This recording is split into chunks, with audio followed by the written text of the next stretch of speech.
इस धारावाहिक की घटनाएं और पात्र काल्पनिक है। इनका वास्तविक जीवन से कोई संबंध नहीं है।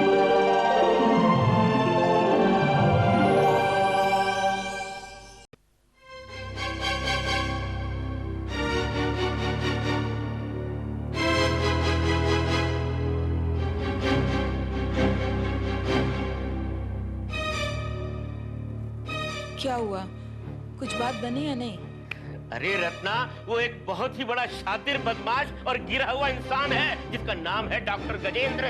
ये बताओ कि उनसे बात क्या हुई तुम्हारी?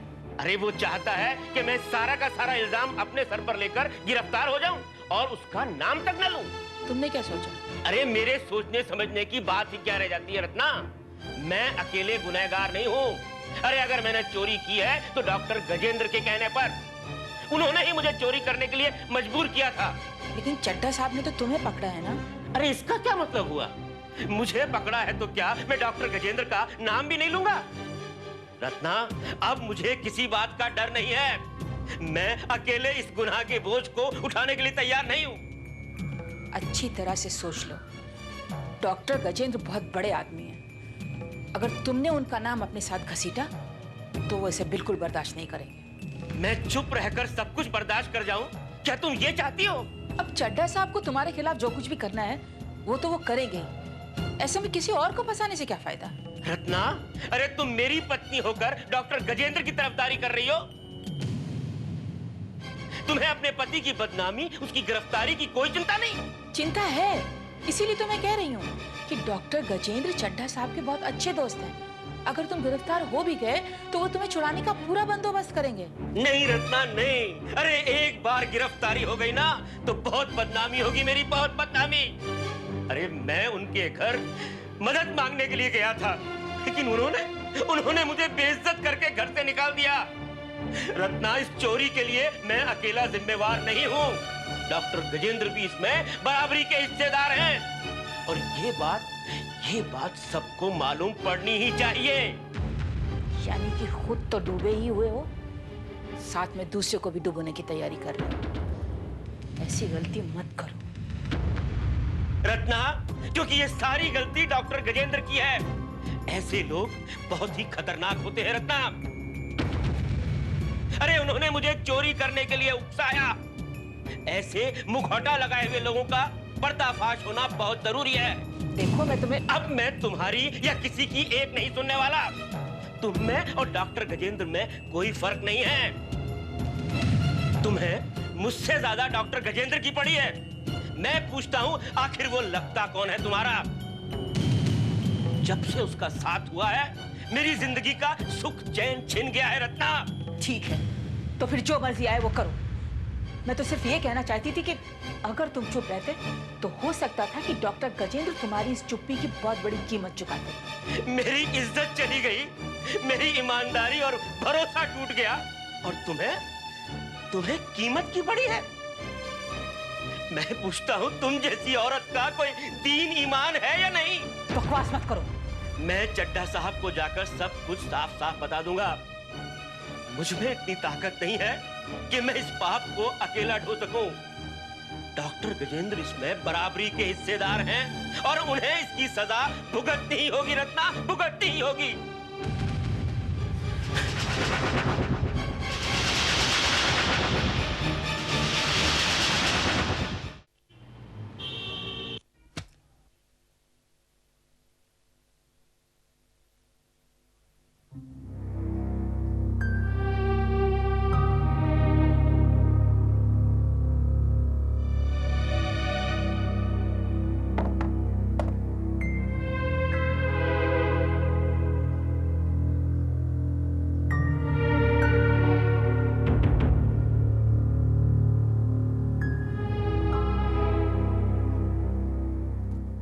आप आ गए कमलाकांत जी? हाँ, क्यों? अभी थोड़ी देर पहले साहब आपके बारे में पूछ रहे थे। ठीक है, उनसे जाकर कह दो कि मैं आ गया हूँ। जी। सुनो जी। अभी नहीं, जब चड्ढा साहब फ्री हो ना तब उनसे कहना कि मैं उनसे मिलना चाहता हूँ। जैसी आपकी मर्जी। कमलाकांत जी, कोई बात है? नहीं, क्यों? नहीं, मुझे ऐसा लगा इसलिए पूछ बैठा। ठीक है, तुम अपना काम करो। जी।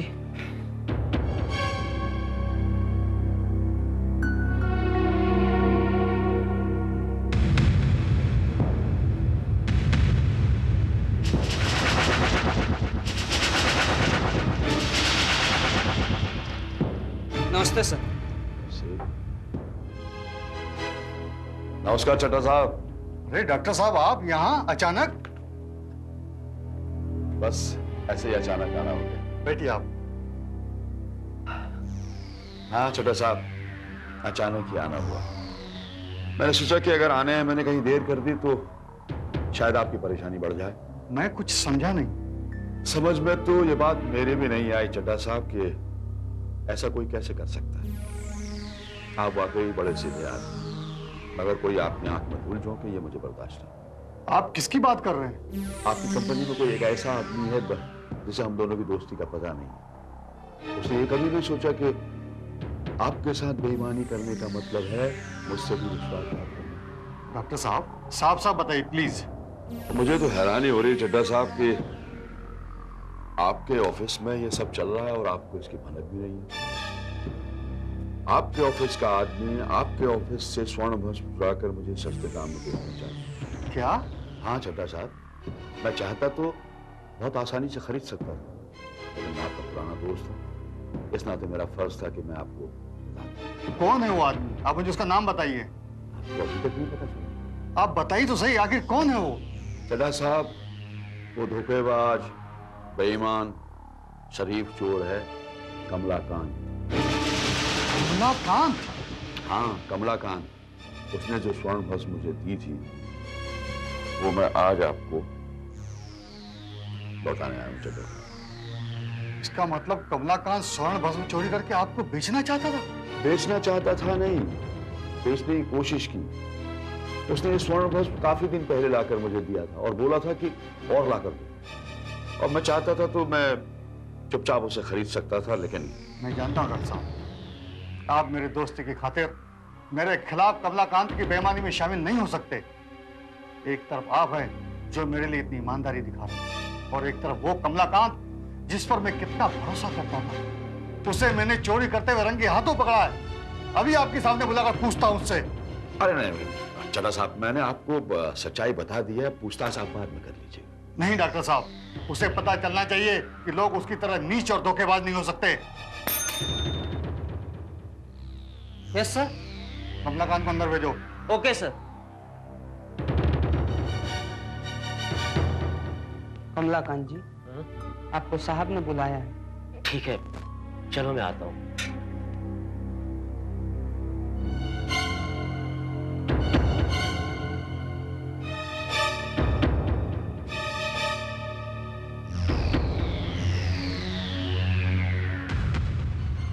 May I come in, sir?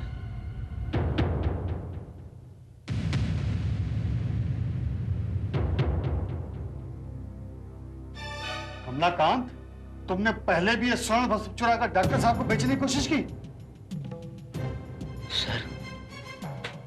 Sir आप जानना चाहते थे ना कि मैं ये चोरी किसके लिए कर रहा था? मैं जो तुमसे पूछ रहा हूं पहले उसका जवाब दो। तुमने पहले भी स्वर्ण भस्म चुराया, जिसकी वजह से एक बेचारे प्यून को अपनी नौकरी से हाथ धोना पड़ा। ये सच है या नहीं?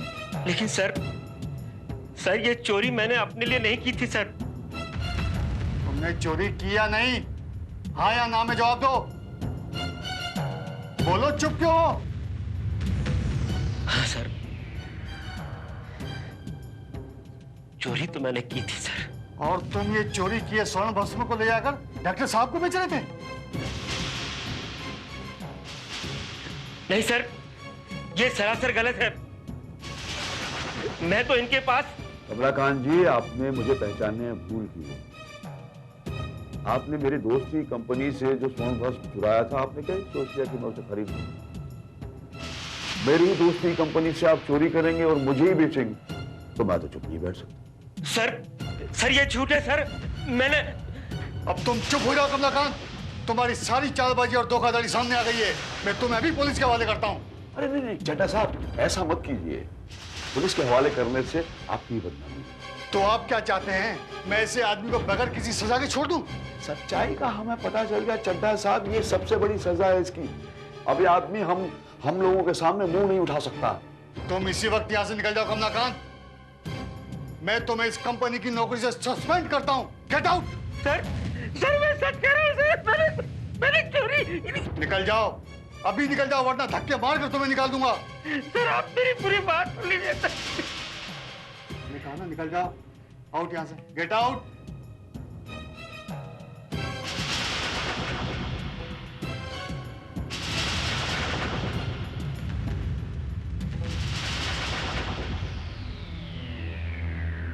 थैंक्स डॉक्टर साहब।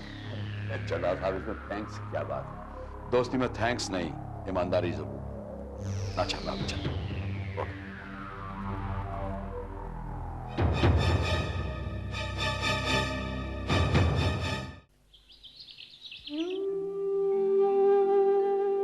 क्या हुआ? रत्ना, अरे मैं अपने अंदर इतने विश्वास और ताकत को लेकर चड्ढा साहब के पास गया था कि उन्हें जाकर बता दूंगा कि अगर मैं चोर हूं तो मुझे चोर बनाने वाले डॉक्टर गजेंद्र हैं। लेकिन क्या?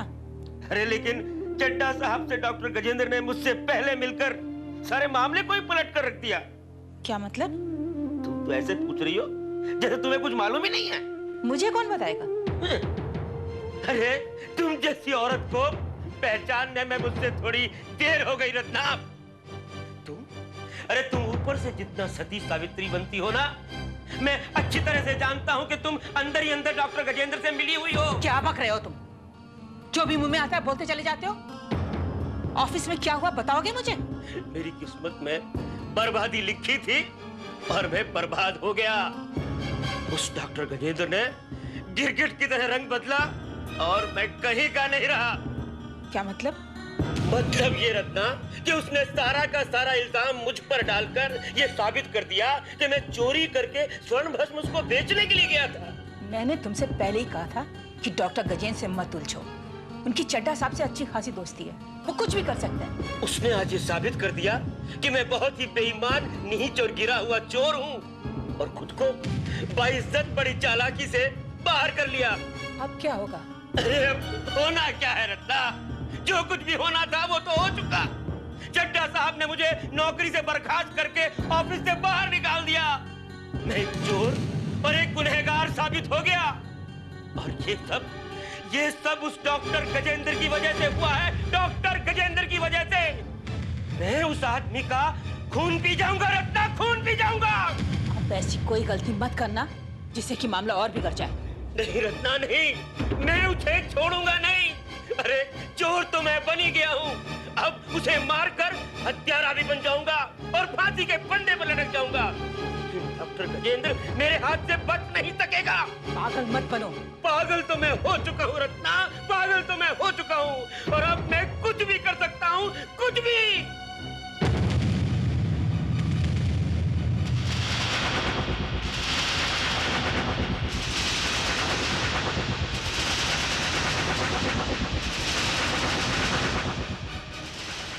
नमस्ते कमलाकांत जी। नमस्ते भाभी जी।